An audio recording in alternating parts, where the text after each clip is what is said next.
Topic है आपका electrostatics, जिसको हम कहते हैं स्टैटिक इलेक्ट्रिसिटी या फिर फ्रिक्शनल इलेक्ट्रिसिटी और सिंपली इलेक्ट्रोस्टैटिक्स।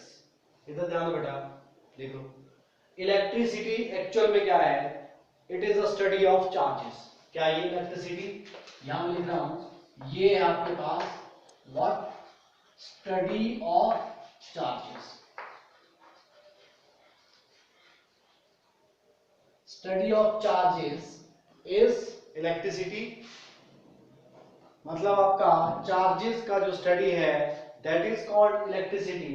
अब ये जो इलेक्ट्रिसिटी है, अब ये चार्जेस का जो स्टडी है, ये चार्जेस का रेस्ट में भी हो सकता है और मोशन में भी स्टडी हो सकती है चार्ज की। अब यहां देख लो स्टैटिक इलेक्ट्रिसिटी। अब इसका मतलब है ये क्या है? स्टैटिक इलेक्ट्रिसिटी का मतलब हुआ स्टडी ऑफ चार्जेस। ये भी क्या है? Study of charges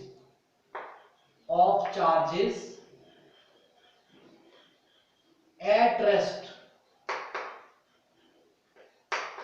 study of charges at rest. अगर हम रेस्ट पे चार्जेस की स्टडी करते हैं उसको हम कहते हैं स्टैटिक इलेक्ट्रिसिटी, और इसका दूसरा नाम है इलेक्ट्रोस्टैटिक्स, और एक और नाम से जानते हैं उसको फ्रिक्शनल इलेक्ट्रिसिटी, क्योंकि इसका बेसिक कॉज फ्रिक्शन है चार्जेस का। क्या बेटा? Basic cause friction. हाँ जी, फ्रिक्शन है, इसलिए इसको फ्रिक्शनल इलेक्ट्रिसिटी भी कहा जाता है। और यहां पर देखो करंट इलेक्ट्रिसिटी, ये क्या आपके पास? ये आपके पास होता है स्टडी ऑफ, क्या बेटा? Study of charges, study of charges in motion. क्या बेटा? In motion. ये ग्रामेटिकली है आपका, कई बार यहां पर चेक किया जाता है। At always take, sorry, rest always take at preposition और motion takes in preposition. Motion के साथ हमेशा क्या आएगा? इन, और रेस्ट के साथ क्या आएगा? एट। ये ग्रामेटिकल। अब क्या रहा आपका स्टैटिक इलेक्ट्रिसिटी और करंट इलेक्ट्रिसिटी? ये आपका यूनिट 2 है। कौन सा यूनिट है आपका? यूनिट सेकंड है आपका।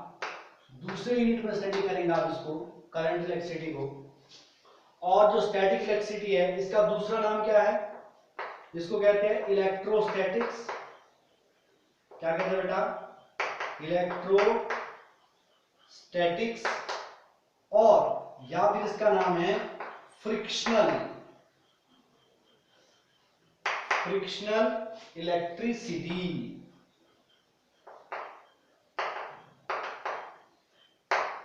मालूम हो गया? या तो हम कहते हैं इसको फ्रिक्शनल इलेक्ट्रिसिटी या इसको कहते हैं इलेक्ट्रोस्टैटिक्स। आपका जो यूनिट है ये है यूनिट फर्स्ट। कौन सा यूनिट है ये? Unit first. ये बात को फर्स्ट यूनिट।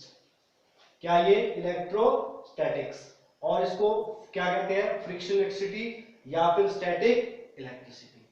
और ये जो चार्जेस है, study of charges, what is charge? सबसे पहले हम इसके बारे में जानते हैं। What is charge?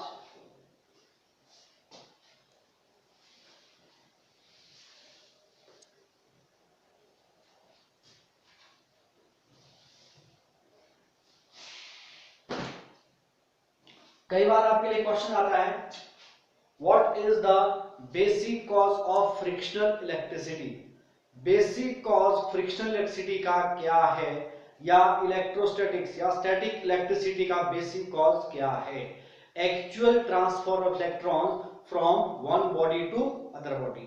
Outer most shell के जो इलेक्ट्रॉन्स है आपके, केमिस्ट्री में पढ़ चुके आप, लूजली हेल्ड होते हैं। कैसे होते हैं बेटा? लूजली हेल्ड होते हैं। रब करने से वो एक बॉडी से दूसरी बॉडी की ओर शिफ्ट हो जाते हैं, और एक बॉडी में क्या होगा? डेफिशिएंसी ऑफ इलेक्ट्रॉन्स हो जाएगा, और दूसरे बॉडी में एक्सेस ऑफ इलेक्ट्रॉन्स हो जाता है। समझो एक्चुअल में क्या है? What is the basic cause of your frictional electricity? Actual transfer of electrons from one body to another body. समझ रहे हो मेरी बात? ठीक है। अब उसके बाद है चार्ज। What is charge?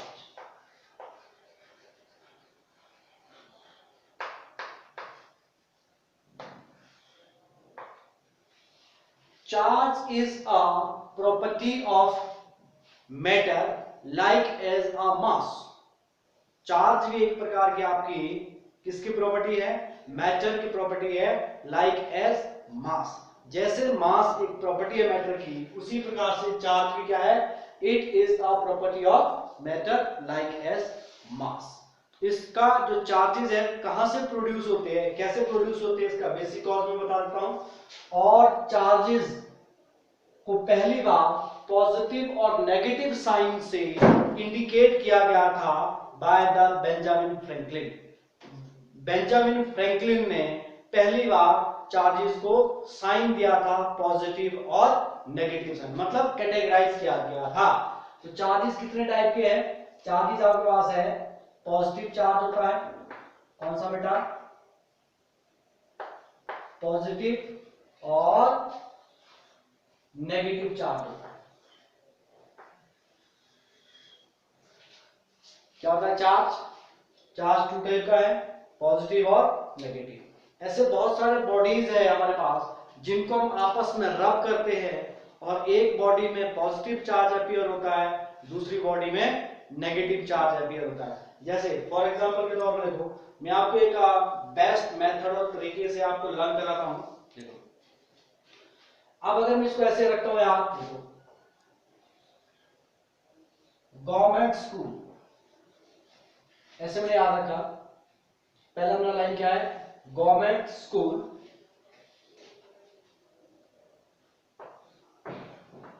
फी, वैसे एफ डबल ई होता है तो मैं एफ ई लिख रहा हूं। गवर्नमेंट स्कूल फी, उसके बाद है डीसी ऑफिस, डीसी, ठीक है, डीसी ऑफिस। उसके बाद एक है वार। अब आपको ये थोड़ा सा वर्ड याद रखना पड़ेगा, इसको मैं डी कोड करता हूं। देखो गवर्नमेंट स्कूल एफ ई फी, आप गवर्नमेंट स्कूल फी डिपॉजिट करने जाते हो, बट आपका जो रिकॉर्ड है, आपका आधार कार्ड अगर लिया गया है, उसमें एरर होने की वजह से, नाम में गलती होने की वजह से, ठीक है, आपको बोल दिया गया you have to correct your Aadhaar card. कहां करेक्ट कराना है? डीसी ऑफिस में। पहले कहां गए थे बेटा? देखो एक स्टोरी बनाओ, ये सुपर मैजिकल ट्रिक्स होती है जो आपको हेल्प करेगी how to memorize these charges. इन चार्जेस को कैसे मेमोराइज करना, कौन सी बॉडी में कौन सा चार्ज है, इसको मैं कैसे मेमोराइज करता हूं। देखो पहले मैंने क्या बताया, देखो बेटा गवर्नमेंट स्कूल फी, कोई बच्चा गवर्नमेंट स्कूल का बच्चा है, फी डिपॉजिट करने जाता है, उसके आधार कार्ड में एरर है, उसका नाम गलत है, कुछ उसमें एरर है, उसको ठीक करने कहा जाता है वो डीसी ऑफिस। इतना स्टोरी याद हो गया, ठीक है। उसके बाद एक और वर्ड याद रखना पड़ेगा, वार, WARP, वार। इसको मैं डिकोड करूंगा। ये वैसे ओरली आपको याद रखना, अगर आप ऐसे याद रखें तो मुश्किल है, बट अगर ऐसे याद रखे बाय नेम तो याद रखना बहुत आसान है। अब मैं इसको अगर कंप्लीट करता हूं तो इफ वी रब, देखो ये क्या है? Glass rod. पहला क्या मेरे पास? ग्लास रॉड, और दूसरा कौन सा है? Silk cloth.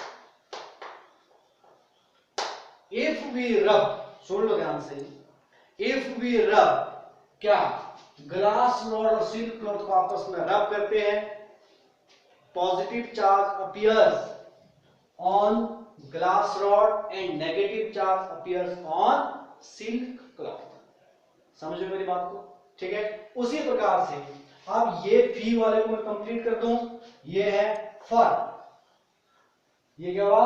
फर, और ये है एबोनाइट रॉड। क्या बेटा? इसका मतलब है if we rub fur and ebonite rod, fur acquires positive charge and ebonite rod acquires negative charge. इतना क्लियर हो गया? और उसके बाद है, देखो ये है ड्राई हेयर, क्या आपके पास? ड्राई हेयर, और ये है कॉम्ब, क्या आपके पास? कॉम्ब। अगर ड्राई हेयर और कॉम्ब को आपस में रब करते हैं, आपने ऑब्जर्वेशन क्या होगा, अगर हम ड्राई हेयर को ऐसे बार बार कंघी करते बार बार करते हैं तो उसको जो पेपर बिट्स होते हैं, पेपर के टुकड़े, उसको राइज कर लेता है ड्यू टू चार्जिंग। अब यहां पर देखो लास्ट आपके पास है वूल। क्या बेटा, ये है वूल। वूल का मतलब है जो ऊन वाले जो क्लॉथ्स होते हैं, वूल, ठीक है। और वूल में अगर मैं ये एक आपके पास है एम्बर, और ये हो गया रबर, और पी में होता है प्लास्टिक।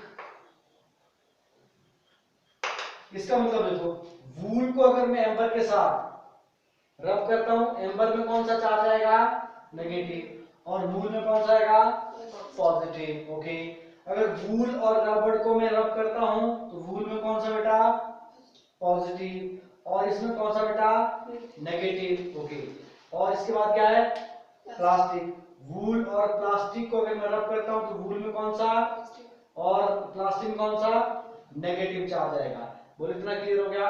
ये इसको याद रखने का मेथड है। फिर से वंस अगेन इस ट्रिक को, पहले क्या है बेटा, government school fee DC office है बार, याद हो गया। Is it clear? अब इसका जो बेसिक यूनिट है चार्ज का, बेसिक यूनिट आपका है वो है इलेक्ट्रॉन। क्या बेटा, इलेक्ट्रॉन। इलेक्ट्रॉन पे चार्ज, चार्ज कितना आता है, माइनस चार्ज होता है। इसको रिप्रेजेंट करने के लिए यहाँ पर नेगेटिव साइन लगाया जाता है। नेगेटिव साइन क्यों लगाते हैं, क्योंकि इलेक्ट्रॉन का जो चार्ज है वो नेगेटिव होता है। क्या होता है, नेगेटिव। तो माइनस कितना चार्ज होता है इसका, माइनस 1.6 इंटू 10⁻⁻19 कूलम। ठीक है। अगर मुझे प्रोटॉन पे चार्ज निकालना है, प्रोटॉन को P पॉजिटिव लिख दूं, और इसका जो चार्ज है, charge equivalent to the, numerically equivalent to the किसके बराबर होता है, प्रोटॉन के बराबर, प्लस 1.6 इंटू 10⁻⁻19 कूलम। ठीक है। अगर आपसे अल्फा पार्टिकल का चार्ज पूछा गया, क्या पूछा गया, alpha particle. Alpha particle is the 2 protons के बराबर चार्ज होता है, 2 इंटू 1.6 इंटू 10⁻⁻19 कूलम। अगर इसको मल्टीप्लाई करूं कितना आएगा, 3.2 इंटू 10⁻⁻19 कूलम। वो इतना क्लियर हुआ। अगर हमसे इसका मास पूछा गया, इलेक्ट्रॉन का मास क्या होता है, कई बार उनकी मास निकालना होता है, मास ऑफ इलेक्ट्रॉन, इसके बॉटम में मैं मास लिख दूं, मास ऑफ इलेक्ट्रॉन। बोलो कितना होगा जी, शाबाश, याद है कुछ आपको, शाबाश, 9.1 into 10⁻31 kg। अच्छा, उसके बाद है मास ऑफ प्रोटॉन। प्रोटॉन का मास कितना होता है बेटा, शाबाश, जल्दी बताओ कितना था, है ना, केमिस्ट्री पढ़ते हो, कितना मास होता प्रोटॉन का, जल्दी बताओ, मास ऑफ प्रोटॉन। और न्यूट्रॉन का मास, शाबाश, प्रोटॉन का मास कितना है, 1.672, थोड़ा सा डिफरेंस है, इंटू 10⁻⁻27 kg, याद रहेगा। और मास ऑफ न्यूट्रॉन, न्यूट्रॉन पे चार्ज कुछ नहीं है, मास ऑफ न्यूट्रॉन कितना है, सिर्फ इसका देखो कितना, 1.674, इतना सा डिफरेंस है, दोनों में डिफरेंस मालूम हो रहा है। इसमें क्या बेटा, 1.674 1.672 है, इंटू 10⁻⁻27 kg। बोलो याद बात, ठीक है। और ये है जी मास आपके पास। अगर आपको अल्फा पार्टिकल का मास निकालना हो तो प्रोटॉन का डबल कर देना। क्या करना आपको, प्रोटॉन का डबल कर देना। बोलो इतना क्लियर हो गया, ठीक है। ये क्या है, मास ऑफ इलेक्ट्रॉन, ये मास ऑफ प्रोटॉन, और ये मास ऑफ न्यूट्रॉन। समझ लो मेरी बात, are you getting my point? ठीक है। नेक्स्ट है इसकी जो आपके पास प्रॉपर्टीज ऑफ चार्जेस है, वो मैं आपको बता देता हूं। देखो